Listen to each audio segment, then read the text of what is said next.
নমঃ শিৱায় ওম নমঃ শিৱায় ওম নমঃ শিৱায় নমস্কাৰ বন্ধুসকল, পোনপ্ৰথমে আপোনালোকক স্বাগতম জনাইছোঁ এষ্ট্ৰশক্তি আসাম ইউটিউব চেনেললৈ। বন্ধুসকল, আজি এই বিশেষ অনুষ্ঠানলৈ আপোনালোক সকলোকে স্বাগতম জনাইছোঁ। বন্ধুসকল, সপোন আমি সকলোৱে দেখোঁ। কেতিয়াবা ভাল সপোন দেখোঁ, কেতিয়াবা ভয় লগা সপোন দেখোঁ। কিন্তু আপুনি জানে আমাৰ প্ৰাচীন জ্যোতিষশাস্ত্ৰ আৰু ধৰ্মীয় গ্ৰন্থসমূহত এই সপোনবোৰৰ বিশেষ অৰ্থ বা ইংগিত দিয়া আছে। সপোনে আমাৰ ভৱিষ্যতৰ শুভ আৰু অশুভ ঘটনাৰ আগজাননী দিব পাৰে। আজিৰ এই ভিডিঅ'টোত আমি আলোচনা কৰিম কি সপোন দেখিলে কি হয়, শাস্ত্ৰমতে কোনবোৰ সপোন অত্যন্ত শুভ আৰু কোনবোৰ সপোন দেখিলে সাৱধান হোৱা উচিত। গতিকে সম্পূৰ্ণ জানিবলৈ ভিডিঅ'টো শেষলৈকে চাব। যদি প্ৰথমবাৰৰ বাবে আমাৰ চেনেললৈ আহিছে তেন্তে চেনেলটো ছাবস্ক্ৰাইব কৰিবলৈ নাপাহৰিব। পোনপ্ৰথমে জনোৱা হওক ঈশ্বৰ বা ধৰ্মীয় স্থানৰ সপোনৰ বিষয়ে। শাস্ত্ৰমতে যদি আপুনি সপোনত কেতিয়াবা কোনো দেৱ দেৱী বা ভগৱানৰ মূৰ্তি দেখে তেন্তে ই অত্যন্ত শুভ বুলি গণ্য কৰা হয়।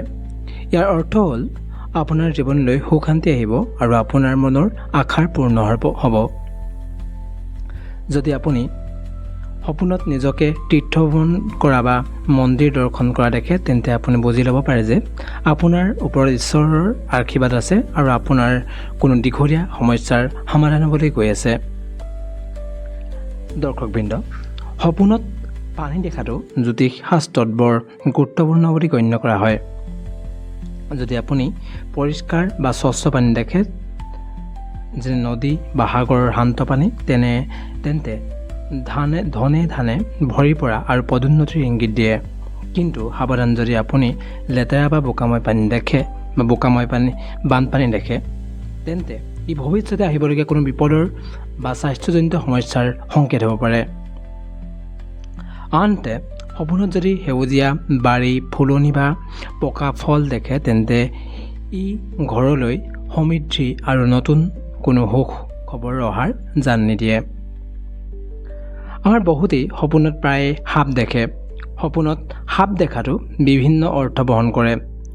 যদি আপুনি সপোনত সাপক ভেটুৰা দেখে তেন্তে সাপক পূজা কৰা দেখে তেন্তে ই ধন লাভৰ ইংগিত দিয়ে। কিন্তু যদি সাপে আপোনাক খেদি আহে বা কামুৰে তেন্তে আপুনি শত্ৰুৰ পৰা সাৱধান হোৱা উচিত হ'ব। সপোনত গৰু দেখাটো অত্যন্ত পবিত্ৰ বুলি মনা হয়। ই ঘৰত লক্ষ্মীৰ আগমনক বুজায়। তেনেদৰে সপোনত যে হাতী দেখে তেন্তে ৰাজযোগৰ সমান বুলি ক'ব পাৰি। ইয়াৰ অৰ্থ হৈছে আপোনাৰ সমাজত মান সন্মান বাঢ়িব আৰু ডাঙৰ কোনো সফলতাৰ আপুনি অৰ্জন কৰিব পাৰিব।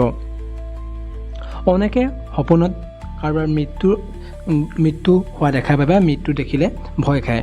কিন্তু জ্যোতিষশাস্ত্ৰ মতে সপোনত যদি নিজৰ বা অন্য আনৰ মৃত্যু দেখাটো উল্টা ফল দিয়ে।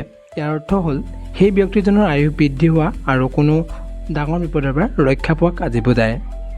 কিন্তু সপোনত যদি নিজকে ওপৰ বা তললৈ পৰি যোৱা দেখে তেন্তে ই ব্যৱসায় বা কৰ্মক্ষেত্ৰত অৱনতিৰ ইংগিত দিব পাৰে।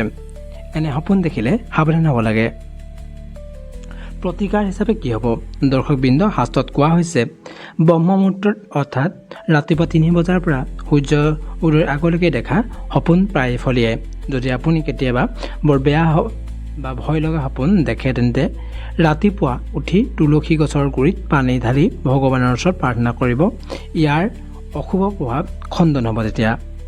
আজি ভিডিঅ'টোত আমি সপোনৰ কিছুমান গুৰুত্বপূৰ্ণ ফলাফলৰ বিষয়ে আলোচনা কৰিলোঁ। বন্ধুসকল, আপোনালোকে যদি ভিডিঅ'টো ভাল পাইছে তেন্তে লাইক, কমেণ্ট আৰু ছাবস্ক্ৰাইব কৰিব।